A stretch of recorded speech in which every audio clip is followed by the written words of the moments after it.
Now available on Tata Sky channel number 526.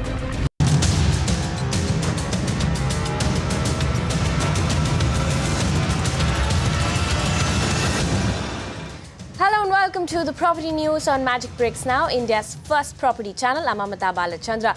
Let's take a look at the top headlines at this hour. Week 5 of the Magic Bricks Now campaign against delays in deliveries of homes. Now buyers of Uptown Greenwoods in Thane take to the streets to protest against project delays. Home buyers allege they have been waiting for over 3 years for their homes. Another big Magic Bricks Now impact. MHADA reaches out to the other residents left stranded after the building went into redevelopment. This comes just days after this channel highlighted the plight of these 200 families who've been left without a roof. MHADA has now promised them speedy approvals. 2 lakh affordable homes will be built in Pune over the next 10 years as part of the city's Smart City plans. Magic Bricks Now gets you exclusive details on this plan to make Pune slum-free.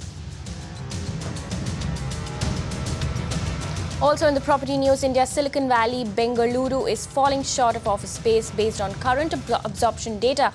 The city is currently short of 1.5 million square feet of commercial space.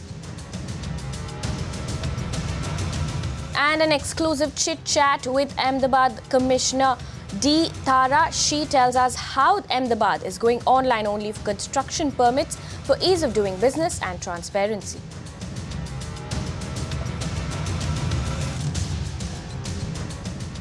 Starting the property news with a Magic Bricks Now impact. Our relentless pursuit of project delays has prodded developers as well as authorities into taking action. On the 4th of May, Magic Bricks Now highlighted the plight of 200 families waiting 6 years for their homes after their Dada building went in for redevelopment. We're happy to report that MHADA has taken note of our story and has given all the NOCs needed for work to start in this project. Aishwarya Palawal, who got you the story first, revisited the site today and sent us this report. The residents of Sambhavna are a very happy lot now. MHADA officials have given all the required NOCs to the developer so that he can go ahead and start the construction of a plot that was promised to all these 500 families in 2016. Unfortunately, construction of this plot has not even started. But after receiving all these NOCs, residents are hopeful that the developer will go ahead and start the construction and give them their dream homes as soon as possible. Not just this, MHADA officials have also set up a hearing which will take place on the 23rd of May. Now in this hearing, all the residents will combine together, they'll form an association and they'll go and have a word with MHADA officials and they'll put forward all the problems they are facing. Apart from this, there's another meeting that is scheduled in the next 15 days. Now in this meeting, apart from MHADA officials, there would also be BMC officials and the developer himself. Now residents are saying that they want all these authorities to be on one table and they want to have a word with the developer and they want him to give them a new date as to when they'll be able to move into their dream homes. Now Aishwarya also caught up with a resident of the other Sambhavna building. Listen in to what he had said. Thanks Magic Bricks Now, because of them finally we are meeting MHADA officials and a lot of government officials. I think finally we can see our dream home coming true. Thanks a lot. Meanwhile, Magic Bricks Now's campaign against project delays enters the 5th week and now Thane home buyers are up in arms against builders. On Tuesday morning, home buyers in Uptown's Greenwoods staged a massive protest against the developer who they allege had promised them homes in 2013. My colleague Ruchi Deshpande caught up with a few buyers. Listen in. I am standing here with the people who have invested in Uptown's Greenwood. This is located in Thane, and the issue at hand is that these people have invested in their houses in 2008 to 2009. They were promised phased possession from 2011 onwards, and 2013 was the last year for Uptown to deliver their houses. Now it is 2016 and they still haven't received their houses as yet. Ultimately, sometime in 2015, early 2015, he invented this concept of soft possession, and he said we will give you soft possession by the end of 2015, wherein we'll give you the key to your flat and you can start furnishing your flat but it will not be in a habitable condition. There is no lift, water connection or electricity connection for this soft possession. We just recently 1 month ago had a meeting with the president of Uptown, and he in that meeting openly has declared that now they cannot even give us any date of possession also, because they do not know about their financial resources, and until they have a surety on that, they cannot even commit a fresh date. So as on date, we are totally in the dark. How much did you buy these flats, or how much did you invest in 2008, and what is the kind of EMI that you have been paying? How much money is it that's going out from your pocket every month? Most of us have bought these flats on loan, and if you know, in 2008 2009 the bank rate interest rates were as high as 11. My own flat is at 11.5% interest, so I've been paying a huge interest component, and we do not have even a compensation from the builder that till then he will accommodate us in pay our rents. So we are staying on rents. Secondly, we are paying a huge EMI at high interest rates, and thirdly, no possession. Our project, if you see, there are 950 flat owners, and most of the middle class and lower middle class people, and in that lot of retired people has invested lot of money. And some of the people, those who have purchased this for their daughter and son, but still they are waiting the possession. Here they are on the mercy of the government. Government is not helping one hand, and at the other end, builder is not entertaining us. This time the builder responded very violently. He sent us termination notices to at least 10 people, suggesting that you guys stop all that agitation that we are trying to do, or else we are just going to chuck you off from your project. At one hand he is holding this project, and other hand he is launching new project in Chembur and other location, and he is doing a trying to get new customer on that, but there is no answer for running projects, which is painful for us. You can see what is happening. There is not a single worker. Their work is halted, and they have put up security. They have put up private security. They are not allowing us to enter the premise. After paying lakhs of rupees, okay, we are not allowed to enter the gate. That's the kind of response. He has delayed since the past 5 years. Are we not entitled to any compensation? We want our flats. We want the compensation for all the financial and mental agony that we have been going through since the past so many years. He says there is no question of compensation arising. On the other hand, he threatens us by saying that I, as a goodwill measure, I am not charging you a cost escalation. I would like to ask to the builder, the cost escalation, whether it is any direct or indirect result of our actions? No. There is extreme delayed possession. The builder, the developer at hand here, that is Uptown, has not allowed the home buyers who invested in 2008 and 2009 to go and even visit the site. They are not allowed inside without getting prior permission from the builder. The future course of action for these people is to continue this fight going forward, and they've already appealed to the Maharashtra Chief Minister Devendra Fadnavis in order to look into this matter. So if and when there is any development in this case, we will keep you posted at Magic Bricks Now. This is Ruchi Deshpande from Thane for Magic Bricks Now. Now, we at Magic Bricks Now also reached out to the developer Uptown. While the management refused to come on camera, they did send us an email response where they say that construction is in fact going on in full swing, and the developer is working towards delivering flats phase-wise to home buyers. Uptown has also refuted any charges of diverting funds. In a written response to us, the developer has blamed steep construction cost. Further, Uptown claims that there has been a 2-year delay, unlike the alleged 3 to 7 years delay. Now, you as viewers, of course, will know, on Magic Bricks Now, we take project delays very, very seriously. Our campaign against developers who are not delivering projects on time now enters the 5th week. In this time, we have tried to give home buyers a platform to make their voice heard. We also reached out to the developers concerned to find solutions and to lawmakers to ensure systems are put into place.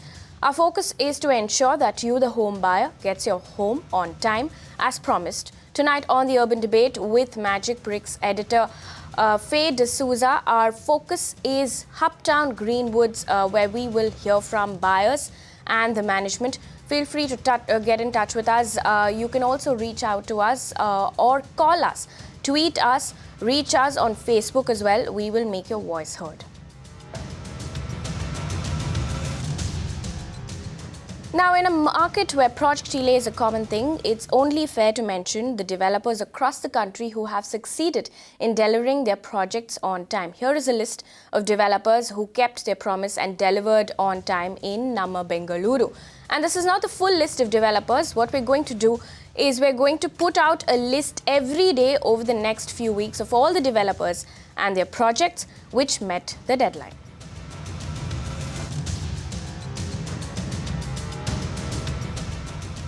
Moving on now, big cheer coming in for home buyers in Ahmedabad after Mumbai and Delhi. Now the Ahmedabad Municipal Corporation will give building approvals online. This move comes as a big boost to the ease of doing business. My colleague Disha Shah sent us this exclusive report from Ahmedabad. It's not only in Delhi and Mumbai, but Ahmedabad too is set to get a single window clearance in place where all the building approvals will be given online by the Ahmedabad Municipal Corporation, says the Commissioner D. Tara. In fact, she also went on to say that very soon the corporation is going to go in an online format where all the developers and architects will have to submit their building proposals online and the corporation will approve it online. In fact, she said that the corporation has already started working in that direction where the service levels are demarcated and when 95% of the proposals are already approved in the span of 1 month. She also went on to say that the industry sector in Ahmedabad has already they have a single window clearance where the Urban Development Authority approves the online applications within the span of 5 days. In fact, if you are a home buyer and if you have bought any of the projects and homes in the city of Ahmedabad, you are in an advantage position because even you will be able to check the status of your project online, and that too absolutely free of cost. In fact, I also caught up with the Municipal Commissioner D. Tara and she revealed more on the single window clearance. Listen into what she had to say.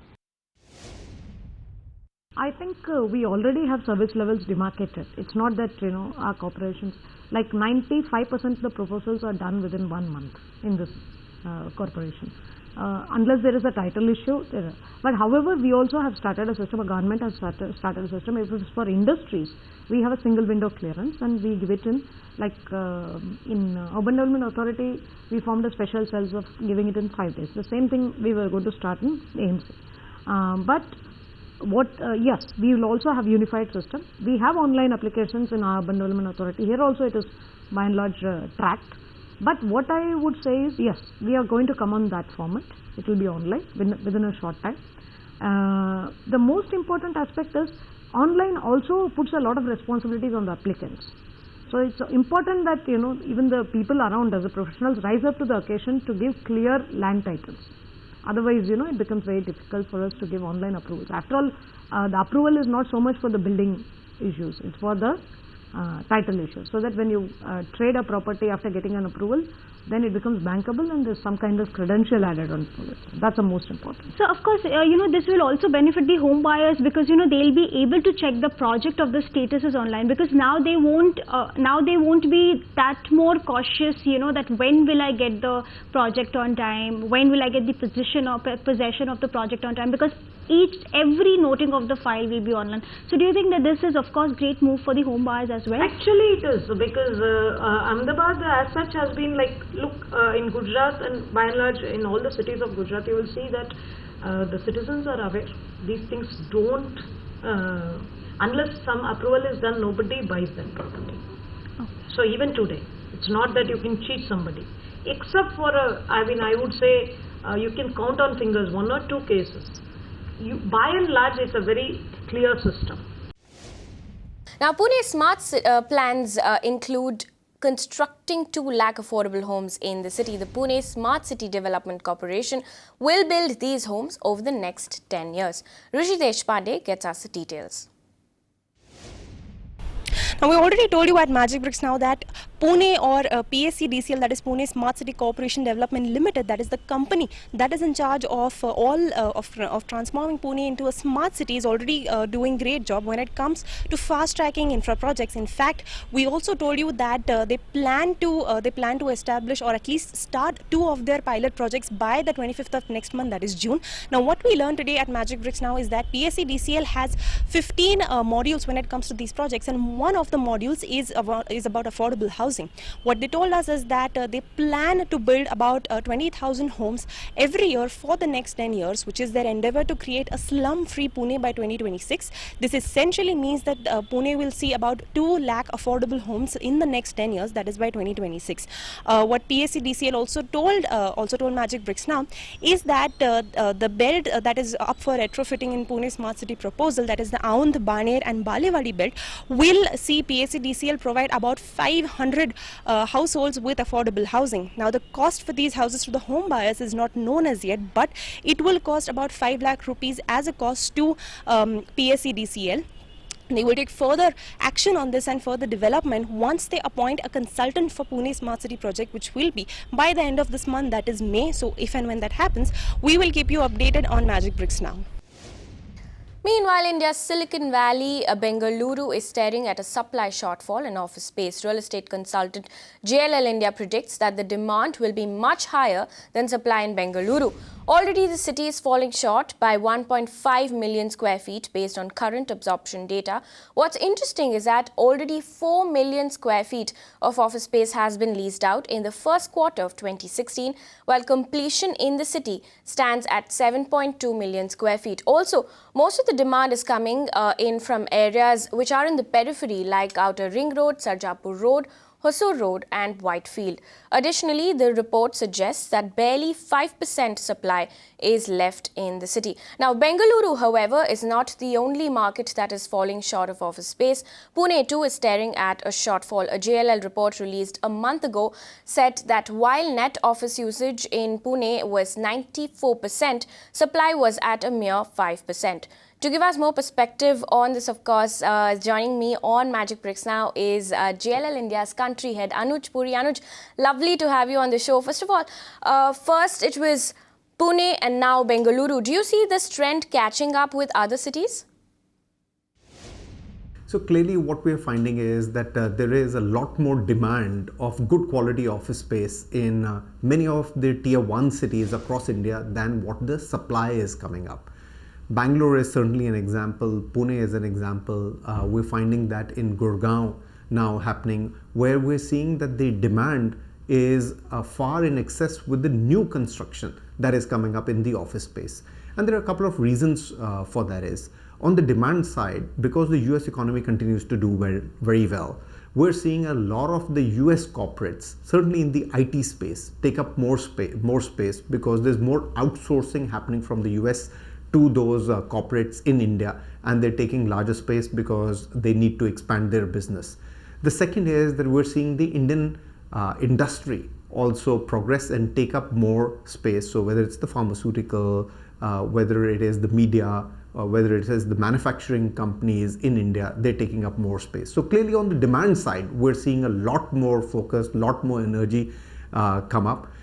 On the other hand, in the supply side, we're seeing is that there is very little new good quality supply coming up, and there are two reasons for that is. One, that the developers are over-levered, as a result of which they're not willing to get into office space and take more leverage from the banks. The second is from the perspective of residential, trying to launch a project and then start selling brings in cash flows, which in office, until you have completed the entire office building and then leased it out, which it could be anywhere between 3 to 5 years, you're not going to be able to get in the cash flows. Okay, also tell us, how do you think this demand-supply mismatch is going to affect rentals in both Bengaluru and Pune? So clearly I believe is that every quarter you're going to see between 1 to 3% rent increase. Because the demand is going to be greater than the supply, so the law of economics is going to come into play, and you're going to see the rentals continue to progress until such time that it becomes really attractive for the developers to start building a lot more new office space, and that's when you're going to see swelling of the supply and perhaps the rentals relaxing a little bit. And I don't see that happening over the next 12-18 months. So it will be a good run for the developers, where you'll see continuous office increase in office rentals of 1 to 3% every quarter. Okay, also tell us, what are companies doing at this point? Are they looking at other micro markets within cities or moving away from cities completely? It's a very good question. Previously we used to think is that some of the companies are going to move away from the top 7 cities to perhaps the tier 2, tier 3 cities. In India, that story of tier 2, tier 3 cities really hasn't progressed that well. We've not seen a huge amount of IT corporates or other corporates getting into some of the tier 2, tier 3 markets. Unlike in China, where there has been a lot of tier 2, tier 3 growth, that's because manufacturing prospered in tier 2, tier 3. White-collared service sector is largely going to stay in these 7 cities. And to your question, unlikely that they'll get into tier 2, tier 3, but within the top 7 tier cities, you're going to see new micro markets coming up. All right, Anuj, thank you so much for joining us here on Magic Bricks Now. Moving on now, shifting focus to the NCR region, Magic Bricks Now has been continuously highlighting pressing civic issues in Gurugram. Most recently, we gave voice to home buyers' angst against the stalled Dwarka Expressway. So when a new Hooda administrator took charge, we made it our business to catch up with him. Deepa Rana gets us this exclusive interaction with Yashpal Yadav. Listen in to his plans for this key realty market. My first priority is very clear. I called a meeting and I conveyed this to my officers that citizens charter is the most important thing which we have to implement. That means we have to provide services to the people as per the prescribed limit. This is the one thing which I want to do. Secondly, water harvesting, water conservation is my second problem which I am taking up, and I will do something on this subject with the help of various partners from civil society. Number 3, solar energy is a big issue. In fact, Government of India is propagating this, they are supporting this movement, and I would like to ask my staff and I would like to go to the people and to take up this issue so that we can save energy by adopting new electricity efficient appliances.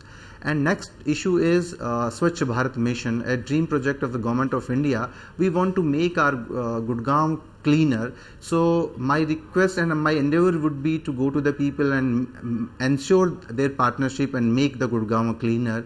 And besides that, we'll go to the people sector wise. We will go for open darbar and we will interact with the people, and whatever problems they are facing, we would try to provide them solutions of those problems. I am a no-nonsense man, and I do believe that government policies and government directions has to be complied with in toto, and the directions of the government are very clear that you have to provide hassle-free and very fast services. So you will see in coming days that things are done in a very fast manner, in a very transparent manner.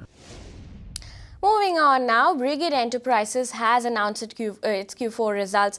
The company we hear expects bigger push for more residential projects in the coming year. My colleague Rahul Dayama caught up with Suresh Krish, CFO of Brigade Enterprises, and asked him about new launches and outlook for the coming quarters. Listen in. See, Brigade Enterprises has been in the, I would say, field of about 3 areas, 3 segments. One is the real estate segment, which constitutes around 70% of the total revenue, and the balance 30% is from the lease rental portfolio, which is annuity in nature, and as well as the hospitality business. So on this basis, I would say going forward, we wanted to have 75 to 80% of top line from real estate, and balance from the other 2 segments on an increased base. This is our target. Hence, we are now gearing up for launching of more projects on commercial as well as the hospitality, which will come back later about the square feet and keys like that. So that will at least constitute about 10% on an increased base in a year to come, because this is capital intensive in nature. Whereas the I would say real estate will be able to churn cash in a shorter period of time, maybe around 2 to 3 years. So that also will lead whatever the cash profit which can be used for the growth. Also, sir, a lot of clarity on REITs really that the bill introduced. So would Brigade look at launching a REIT, and if yes, by when are you planning to?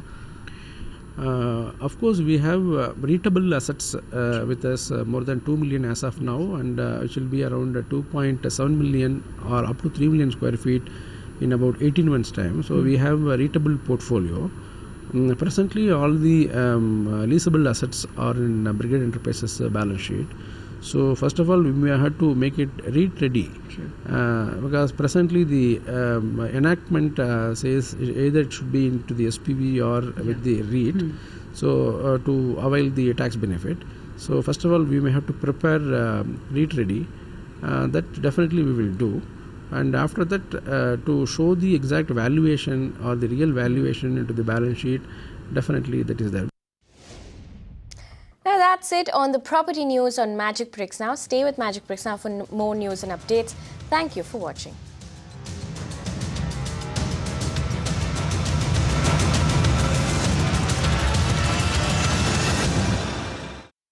You can watch live TV on our website mbnow.in. Find us on Facebook at facebook.com/magicbricksnow. And don't forget to click the like button. You can also follow us on Twitter at Magic Bricks Now. To stay updated with all our programming, hit the subscribe button on our YouTube channel by logging on to youtube.com/magicbricksnow.